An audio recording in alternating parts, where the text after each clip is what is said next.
정말 다사다난했던 2019년도가 이제 만 이틀 남았습니다. 영원 속으로 사라지는 끝자락에 우리가 와 있습니다.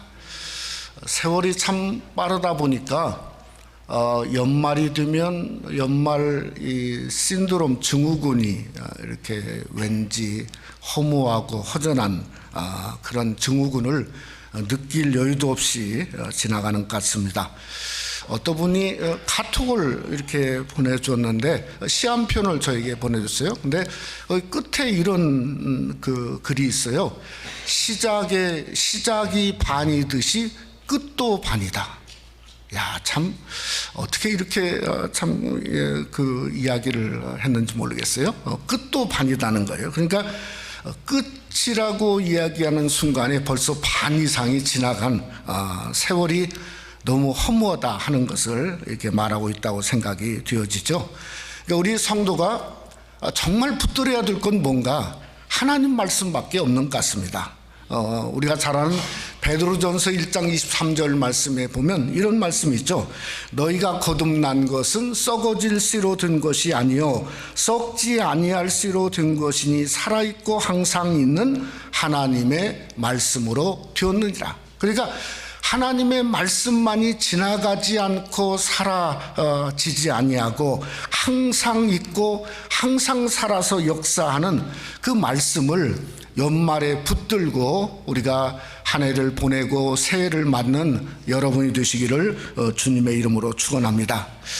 올해 미국의 웹스터 사전이라고 하는 곳의 회사에서 올해의 단어를 day라고 하는 단어로 선정을 했습니다. 이게 왜 중요한 거니? 올 한 해 미국 사람들은 어떤 대중이 어떤 생각을 하고 있었나 하는 것이 올해 단어에 있지 않습니까? 근데 이 day라는 말은 이 복수 3인칭을 우리가 보통 지칭을 하는데 이 단수형의 day라고 그럽니다. 이게 무슨 말인가 하면 남자도 아니고 여자도 아니고 어떤 성 중립 대명사를 지칭해서 데이라 하는 그 단어가 올해의 미국의 2019년도의 단어였다고 하는 겁니다. 참 미국이 어떻게 돌아가고 있는가 하는 심각성을 말하고 있다고 생각이 들어가죠. 근데 신학적으로도 정말 심각합니다.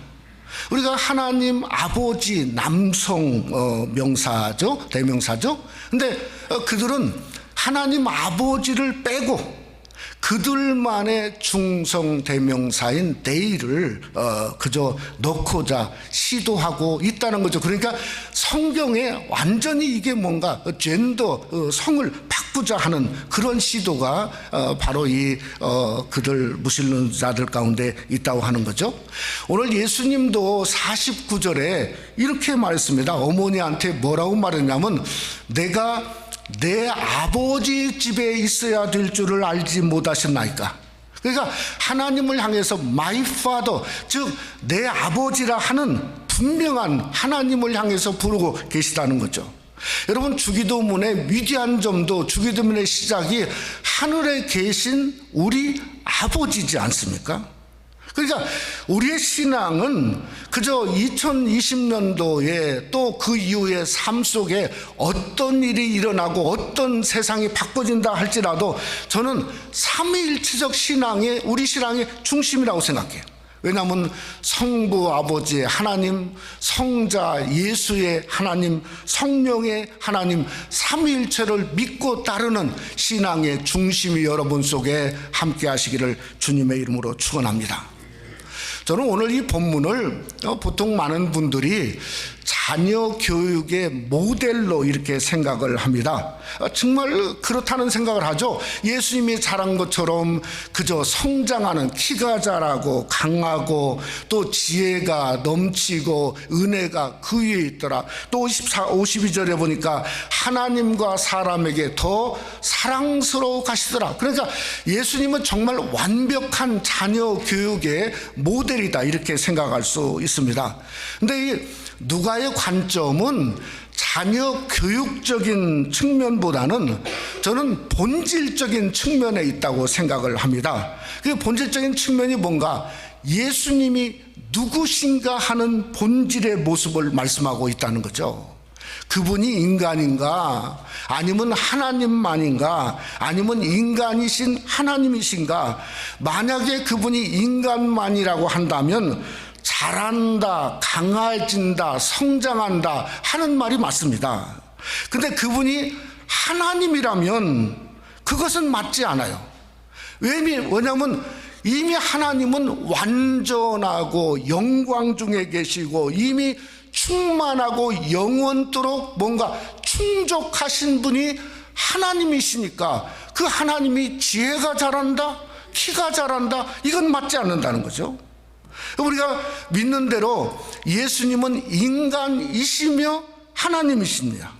그러니까 저는 오늘 이 본문에 나오는 자람이라든가 강하여진다고 하는 거라든가, 아니면 지혜나 은혜나 또 사랑이나 오늘 또 예배에서 하는 오늘 이 본문의 내용을 사실은 거기에 맞춰서 재해석할 수 있어야 이것이 올바른 성경의 해석의 모습이라고 생각합니다. 여러분, 예수님이 언제부터 인간이셨죠? 누가복음 2장이 우리에게 말하죠. 처음부터, 태어남부터 그분은 인간이셨어요. 언제부터 하나님이셨죠? 누가복음 3장에 나오는 그가 세례를 받으실 때 하나님으로 등극하셨나요? 천만의 말씀이죠. 만세 전부터, 영원부터 그분은 하나님이셨다고 하는 놀라운 사실이죠. 오늘 본문 속에 예수님의 모습을 보니까 그가 사람이고 또 하나님이신 그분이 그저 가지고 있는 지혜라든가 은혜라든가 사랑은 사실은 우리 신앙의 길입니다. 그저 우리가 그 속에서 우리도 예수님이 잘한 것처럼 자라고 강하여지고 충족하고 사랑을 하는 우리의 삶이 될 수 있어야 되는 것은 우리가 하나님의 자녀로 사는 길이죠. 그러니까 저와 여러분이 오늘 이렇게 한 해를 마감하고 새로운 해를 시작하는 이 송년주일을 하면서 오늘 우리가 말씀을 상고하면서 그분이 인간이면서 하나님이 잘하고 또 충족하고 은혜가 그 위에 있고 하나님과 사람에게 사랑스러워 가는 그 놀라운 그 사실을 저와 여러분이 깨닫고 우리도 사랑하고 우리도 은혜를 경험하고 우리도 하나님의 지혜를 함께 경험하는 귀한 역사가 오늘 2019년 송년주일에 나온 우리 여러분 속에 함께 하시기를 주님의 이름으로 축원합니다. 첫째로 예수님은 하나님의 아들이셨습니다. 우리가 잘 알듯이 예수님의 직업이 뭔가 목수였죠. 어떻게 정확히 아냐?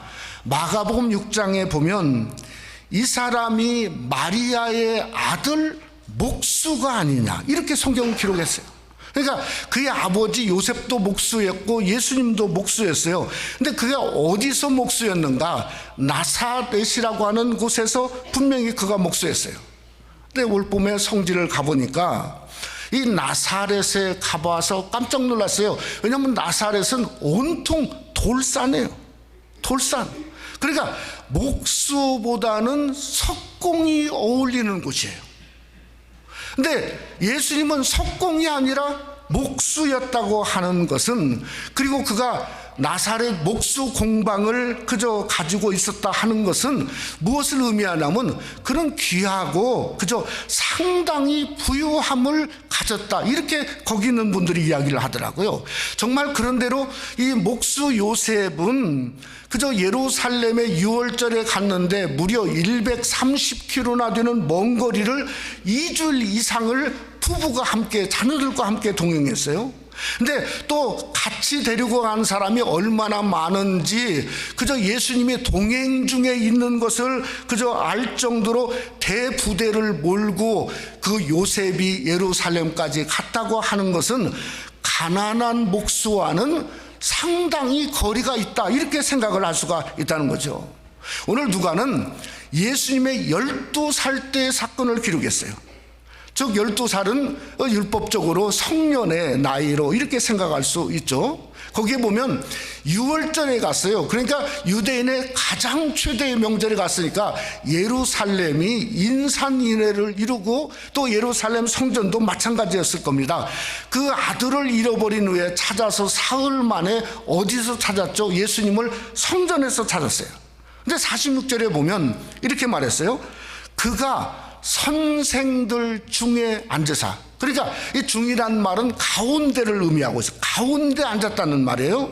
근데 12살 먹은 어린 아이 예수가 당시에 예루살렘 성전에 최고의 율법학자들의 중앙에 앉아 있는 거예요. 그러니까 이 최고의 학자들이 예수님의 말을 듣고 경탄했어요.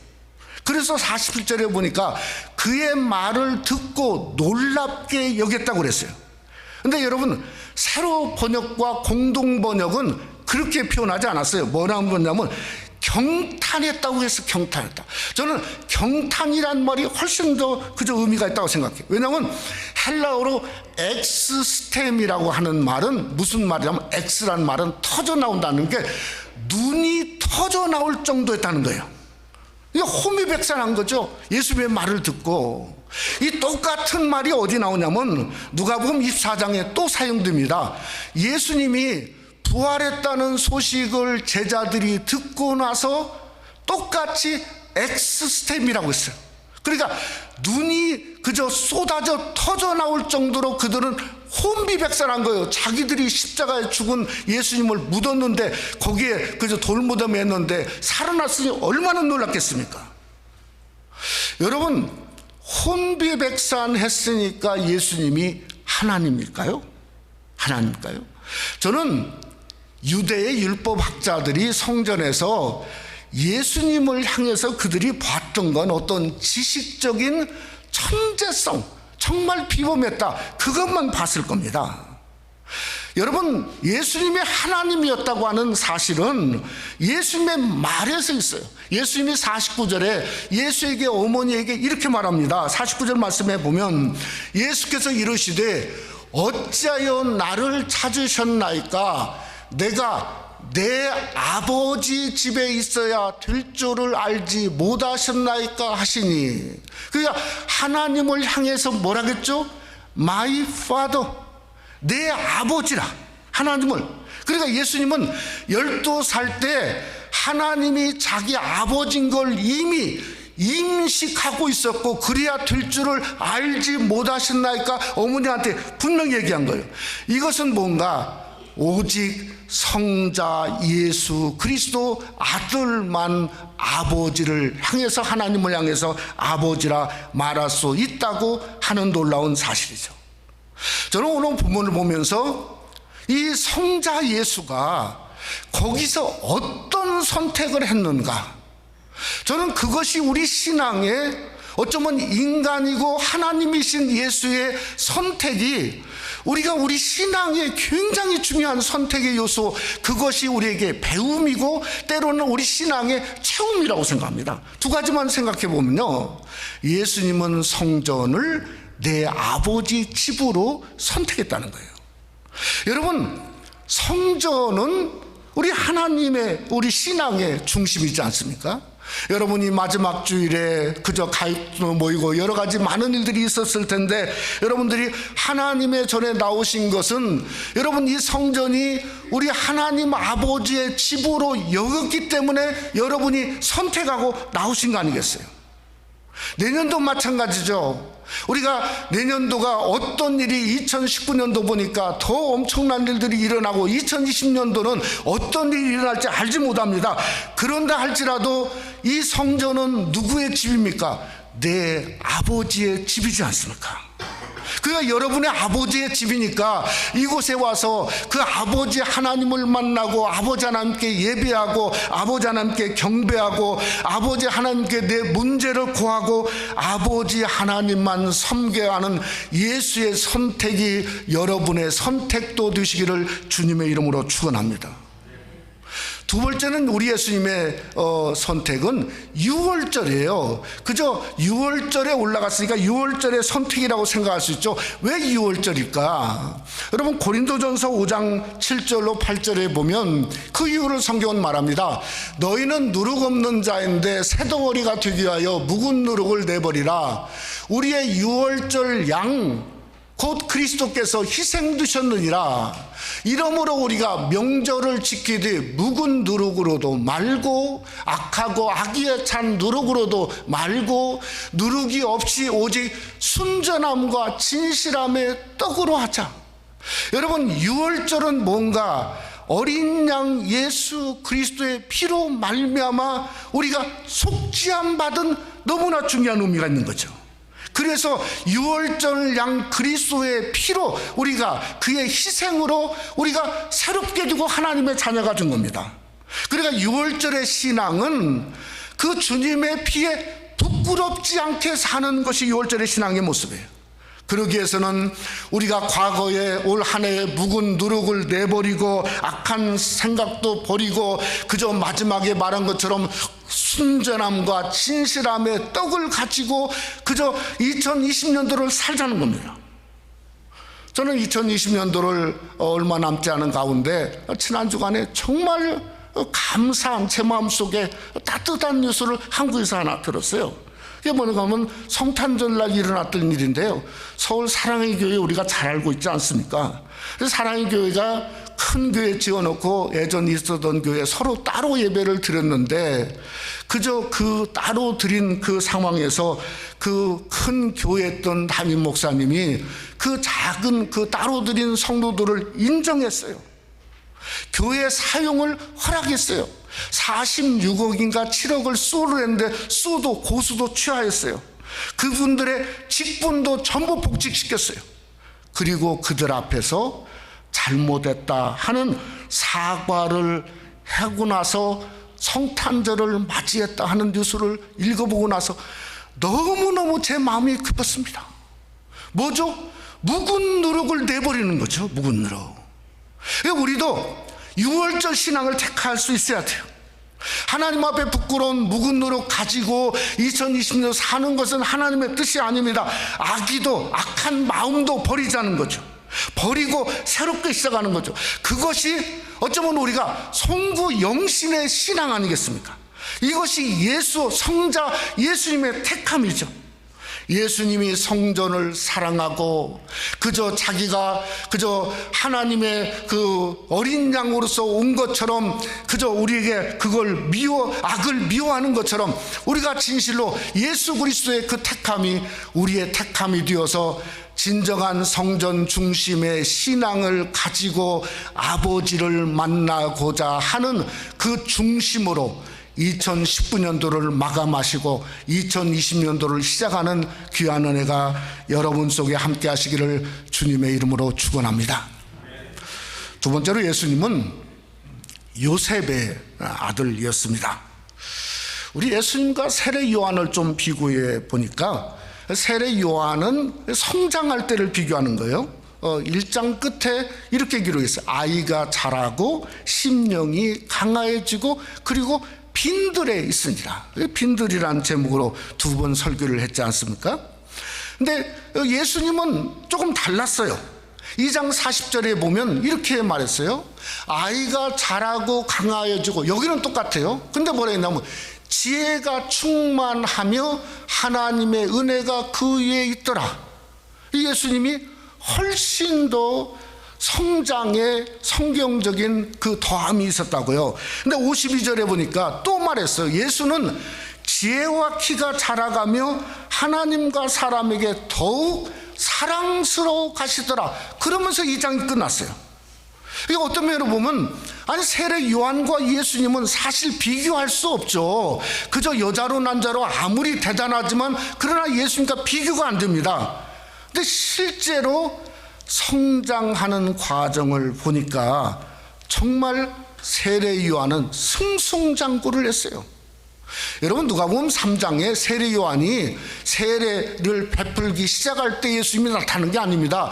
이미 그는 예수님과 거의 같은 나이지 않습니까? 그러니까 이미 그는 그저 어렸을 때부터 그 일을 하게 되었고, 누가복음 3장에 보면 요단강에서 세례만 그저 베푼 게 아니에요.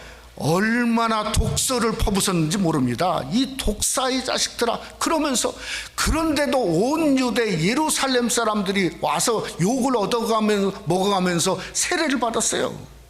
근데 예수님은 12살 때 성전에서 며칠 동안요, 사흘 동안 반짝하고 깜짝 놀래고, 그게 데시시예요.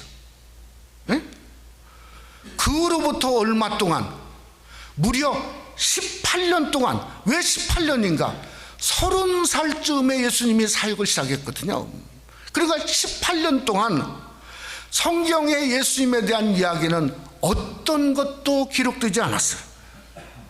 여러분, 성경은 정경인데 위경에는 여러 가지 이야기가 있습니다. 그가 목수를 하면서 그저 흙으로 새를 만들었더니 흙으로 만든 새가 살아서 날아갔다는 거예요. 또 어떤 위경에 보니까 짐승들이 와서 예수님께 경배했대요. 또 어떤 게 보니까 아니, 그가 예수님이 그저 뭔가 화를 나게 한 사람에게 저주했더니 그 사람이 죽었대요. 이건 믿을 수가 없습니다. 여러분, 우리가 믿을 건 뭔가? 정경인 하나님의 말씀이죠. 저는 믿을 건 뭔가? 히브리서 4장 15절이라고 생각해요. 우리 한번 다 같이 한번 히브리서 4장 15절 말씀 한번 다 같이 함께 한번 믿고 한번 다 같이 한 목소리 읽어보죠. 우리에게 있는 대제사장은 우리의 연약함을 동정하지 못하실 리가 아니요 모든 일에 우리와 똑같이 시험을 받으신 이로되 죄는 없으시니라.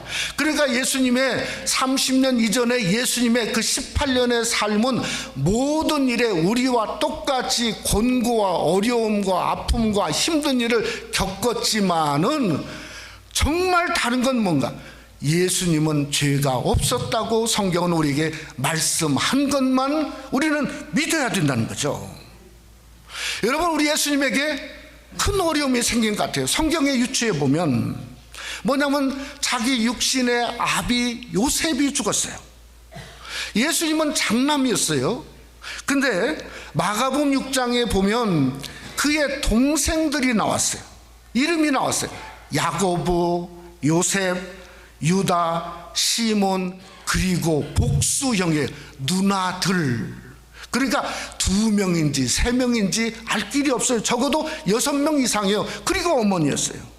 그러니까 아마 7을 부양했어야 됐지 않나. 오늘 51절에 보니까 이렇게 말했어요. 예수께서 함께 내려가사 나사렛에 이르러 순종하여 받으시더라. 그러니까 이것은 하나님께 쓰이는 용어인데, 그죠? 이것은 어떤 면으로 보면 그의 부모를 순종하여 받들었고, 그가 갑자기 그 요셉이 죽으니까 그 많은 동생들과 어머니를 인간의 도리로 부양하고 먹여 살리고 그들이 장성할 때까지 아마 기다린 것이 그게 30살까지 기다리지 않았나, 이렇게 생각할 수 있다는 거예요.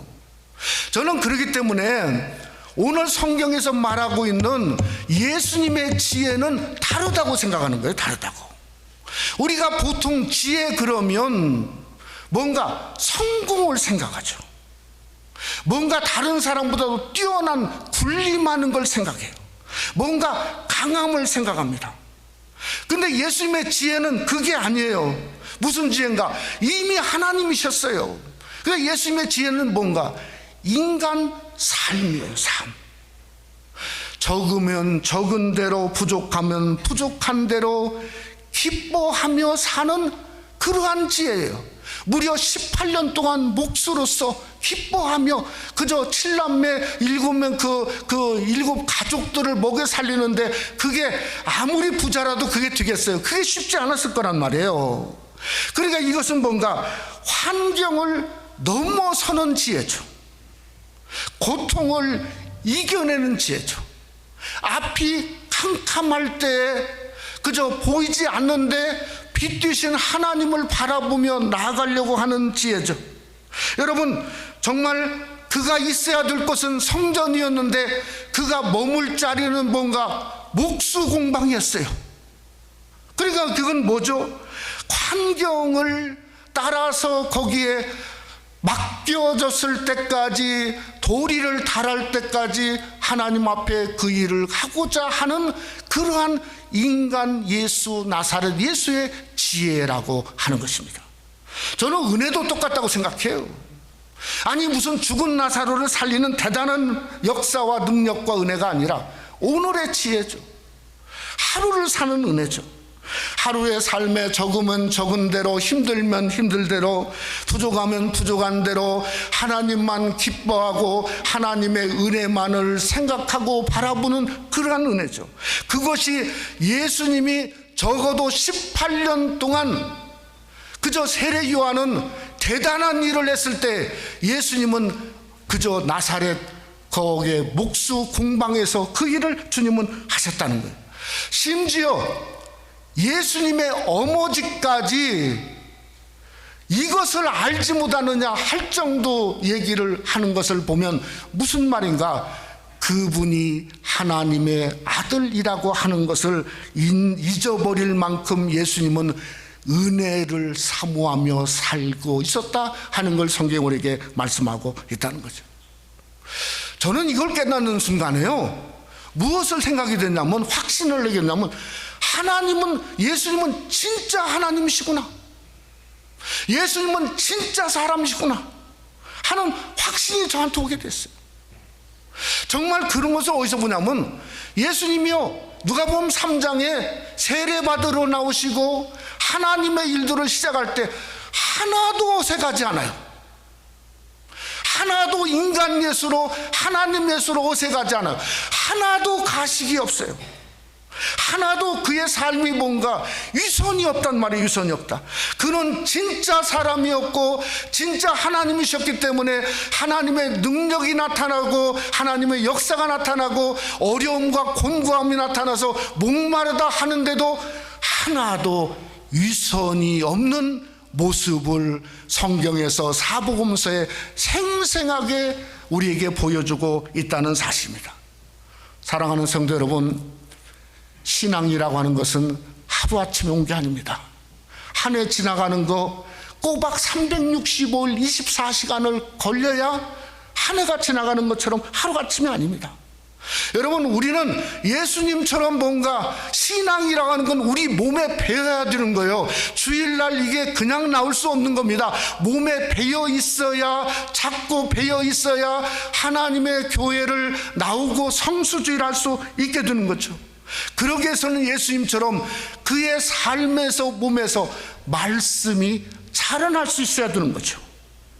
하루의 삶을 이기는 지혜, 어렵고 힘들고 눈물 나는 일이 있을지라도 참는 지혜, 어떻게든 내가 은혜도 마찬가지죠. 하나님 앞에 내가 은혜로 살아야지, 주님의 은혜가 나에게 전부지, 그 은혜가 구에 있더라, 주님의 은혜만을 사모하는 지혜, 또 사랑이죠. 사랑, 사람과 하나님께 더 사랑스러워 가시더라. 그러니까 올 한 해도 우리가 예수님을 보면서 깨닫는 게 뭔가, 적어도 지혜, 적어도 은혜, 적어도 사랑, 이 세 가지는 우리가 주님 안에서 예수님처럼 우리 삶의 중심, 인생의 삶의 그 중심에서 그걸 붙들고 2019년도와 20년도를 닫고 여는 귀한 역사가 여러분 속에 인간 예수, 나사렛 예수를 통해서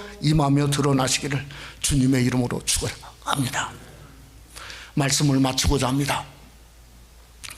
제가 금요일날 저녁에 이렇게 앉아서 우리 찬양팀들이 찬양을 하는데, 십자가의 전달자라고 하는 복음성가가 있어요. 그 복음성가를 부르는데 중간에 그냥 막혔어요. 그 가사가 이렇습니다.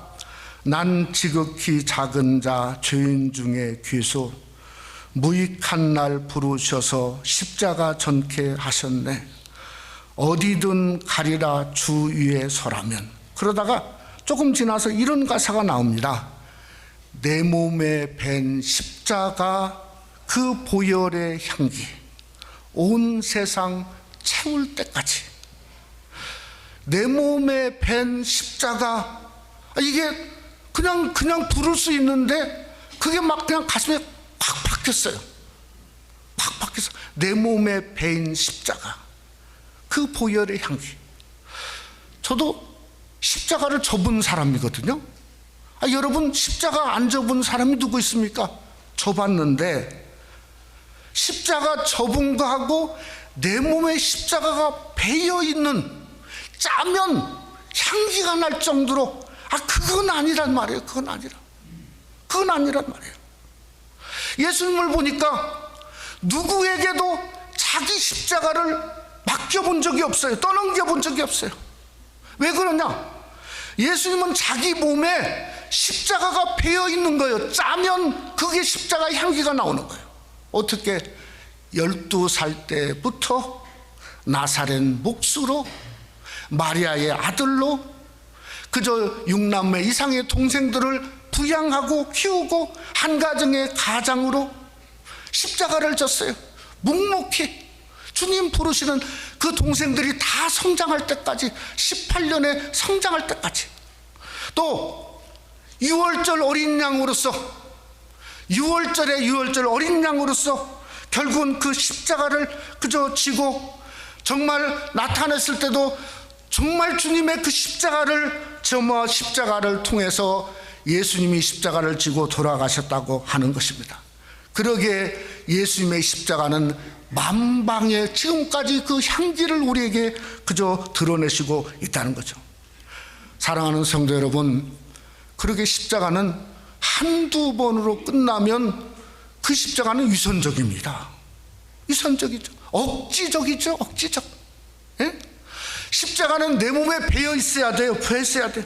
올해만 아니라 2020년도도 마찬가지죠. 자꾸 십자가와 가까이, 십자가와 함께 동행해서 내 몸에 배어 있어야, 짜면 십자가의 향기가 드러나는 것처럼 예수님이 지신 그 십자가 나도 지고, 예수님이 짜면 배어나온 그 십자가의 향기가 나도 그 십자가의 향기를 드러내고, 진짜 새 은혜를 덧입는 성도와 교회는 뭔가? 바로 주님의 똑같은 십자가를 지고 매일매일 우리의 삶 속에서 사는 성도의 모습이 그게 아닌가 하는 생각이 되어집니다.